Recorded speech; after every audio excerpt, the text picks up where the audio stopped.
আর এরই সঙ্গে শব্দ দানবের দাপাদাপি, শব্দবাজি দাপট, এমন সে দাপট যে অভিনেতা সুরজিৎ বন্দ্যোপাধ্যায় তিনি বারবার করে চেষ্টা করেছেন থামানোর, কিন্তু না, পারেননি, অসুস্থ হয়ে পড়েছিলেন।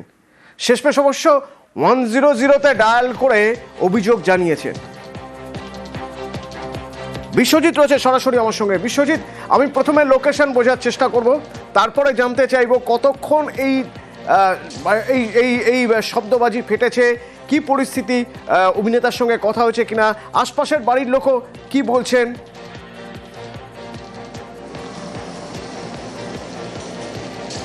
একদমই, বা যেমনটা অভিনেতা অভিযোগ করেছেন, ফেসবুকে তিনি লিখেছেন এবং 100 ডায়াল করে অভিযোগ জানিয়েছেন।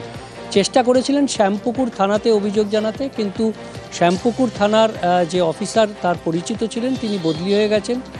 বর্তমানে যে নাম্বার রয়েছে সেই নাম্বারে ফোন করে তিনি পাননি কাউকে, কিন্তু 100 ডায়ালে শেষ পর্যন্ত কয়েক ঘন্টা পর তিনি চেষ্টা করে পেয়েছেন এবং সেখান থেকে তাকে বেশ রেসপন্স করা হয়েছে এবং তার ডিটেলস জেনে তারপর সংশ্লিষ্ট থানাকে তারা বলেছেন এবং সেই থানা যে রাতের বেলা নির্দিষ্ট জায়গা, অর্থাৎ 32 নম্বর বাগবাজার স্ট্রিট, আর এই জায়গাটা হলো একেবারে বাটার মোড়। আমরা জানি যে শ্যামবাজারের পরেই বাটার মোড় থেকে ঠিক বাগবাজারের দিকে যাওয়ার পথে মাল্টিপারপাস স্কুলের ঠিক উল্টো দিকে।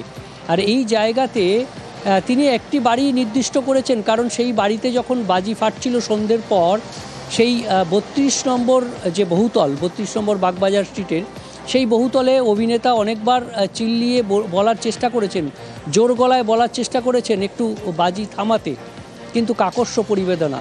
সেই বাজির যে তাণ্ডব বা বাজির তীব্রতা, বাজি ফাটানোর, সেটা বেড়েই চলে ক্রমশ।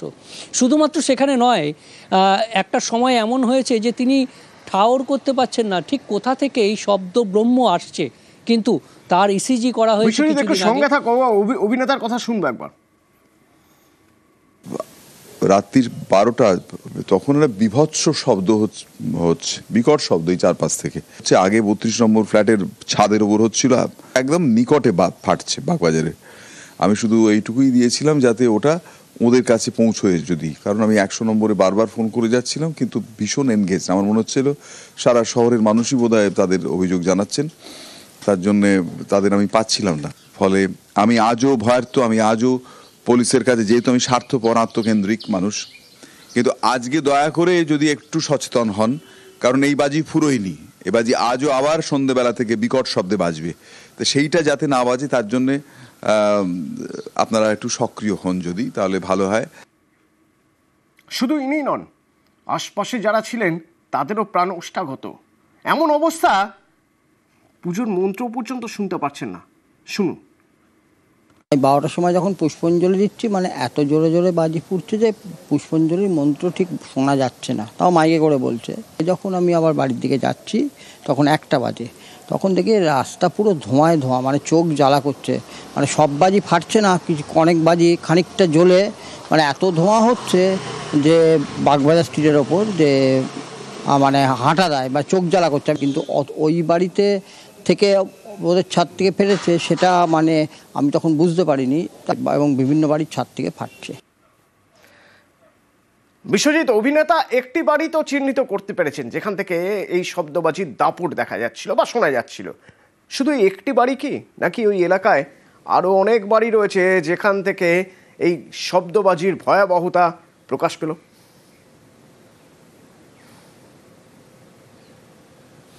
সন্ধেবেলায় তিনি যখন প্রথম দেখেন তখন বাড়ির উঠোন থেকেই তাদেরকে সাবধান করেছেন বা এই শব্দবাজি ফাটানো থেকে বিরত থাকতে অনুরোধ করেছিলেন। কিন্তু তারপর রাত যত বেড়েছে ততই অভিনেতা নিজেই বলছিলেন যে শব্দব্রহ্ম কোথা থেকে আসছে সেই ঠাওর করার মতন যন্ত্র তার কাছে নেই। কাজেই শব্দ আসছে এবং তার তীব্রতায় তিনি অতিষ্ঠ হচ্ছেন, এটা বাস্তব, এবং তার প্যালপিটেশন ক্রমশ বাড়ছিল। এবং এই পরিস্থিতি কোথা থেকে শব্দ আসছে সেটা ঠাওর করা যাচ্ছিল না। তবে তার অভিযোগের পর যখন পুলিশ ওই চত্বরে যায়, তারপর থেকে, অর্থাৎ রাত বাড়ার পর, যেখানে আমরা দেখেছি কলকাতা শহরে বিভিন্ন জায়গায় সেখানে রাত বাড়ার পর শব্দবাজির তাণ্ডব আরও বেড়েছে, কিন্তু বাগবাজারে রাত বাড়ার পর অর্থাৎ মধ্যরাতে এই শব্দবাজির তাণ্ডব কিছুটা হলেও নিয়ন্ত্রণে এসেছে, কারণ পুলিশের টহল, পুলিশের সেই ঘটনাস্থলে যাওয়া, তারপর থেকে কিছুটা হলেও বদল হয়েছে, এমনটা অভিনেতা নিজেও জানিয়েছেন যে কিছুটা হলেও বদল হয়েছে। পুলিশ আসার যে কথা বাড়ির কথা জানিয়েছেন। বলা হচ্ছিল বিশ্বজিৎ, ওই বাড়ির লোক তারা কি বলছেন একবার শোনা যাক। আপনাদের এখানে কি বাজি ফেটেছে কালকে? হতে পারে, নিশ্চয়ই বাজি ফেটেছি, না হলে তো উনি বলবেন না। কালকে পুলিশ এসেছিল, ওই জন্য তো। পুলিশ এসেছিল? হ্যাঁ। কখন এসেছিল? রাত্রিবেলা পুলিশ 11টার সময় এসেছিল, তারপরে হয়তো নিশ্চয়ই ফেলেছি, নাহলে তো সুরজিৎ করবে না। পুলিশ আসার পর পুরো একদম কমে গেছে। শুধুমাত্র ওই শ্যামবাজার বাটার মোড় নয়, কলকাতার বিভিন্ন জায়গায় শব্দবাজির দাপট যথেচ্ছ ফেটেছে শব্দবাজি। গতকাল রাতে কলকাতার বিভিন্ন জায়গা থেকে শব্দবাজির ভয়ঙ্কর দাপট দেখা গেছে বা শোনা গেছে। বেহালা, সিঁথি, যাদবপুর থেকে একাধিক অভিযোগ এসেছে। গড়িয়াহাট, গোলপার্ক, যাদবপুর থেকে সবচেয়ে বেশি অভিযোগ। এই 3 জায়গা থেকে মোট যা গ্রেপ্তার হয়েছে তার মধ্যে থেকে 40% এখান থেকেই গ্রেপ্তার হয়েছে।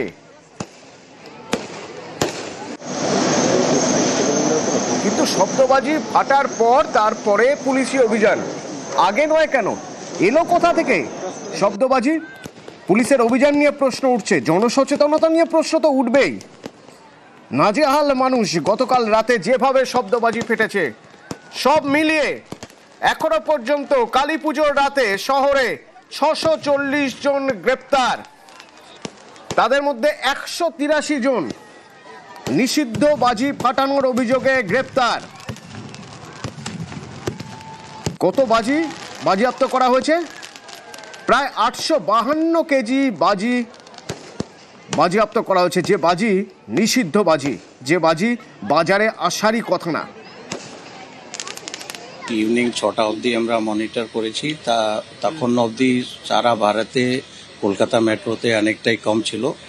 অ্যান্ড রাত্রি 10টা আর 12টার রিপোর্ট আমরা দেখে অ্যানালিসিস করব, কিন্তু আমার যতটুকু ধারণা আছে, আমরা তো বিভিন্ন জায়গায় ঘুরেছি, শব্দ দূষণ বা বায়ু প্রদূষণ কম্পারেটিভলি গত বছর থেকে অ্যান্ড কম্পারেটিভলি বাকি যত মেট্রো বা বড় সিটি আছে ওখান থেকে অনেক কম। শব্দবাজির রাত্রি 12টা অবধি প্রায় 100-এর কাছাকাছি আমাদের কাছে কমপ্লেন্ট এসেছিল, সেগুলো তার উপর অ্যাকশন হয়েছে, মোর দ্যান 100 পিপল অ্যারেস্ট হয়েছে।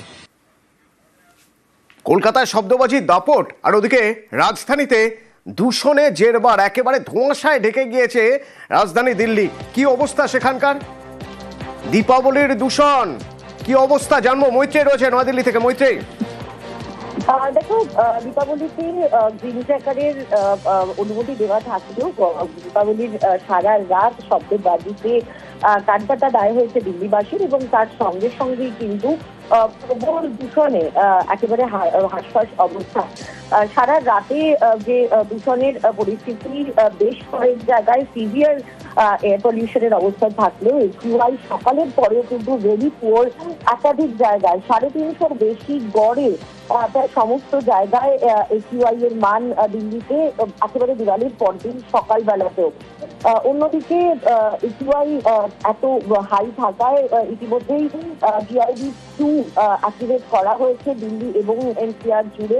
বেশ কিছু রেস্ট্রিকশন লাগু করা হয়েছে, কিন্তু তাতেও বাজির দাপট কিন্তু একেবারে এখনো পর্যন্ত নিয়ন্ত্রণে আসেনি। ধন্যবাদ।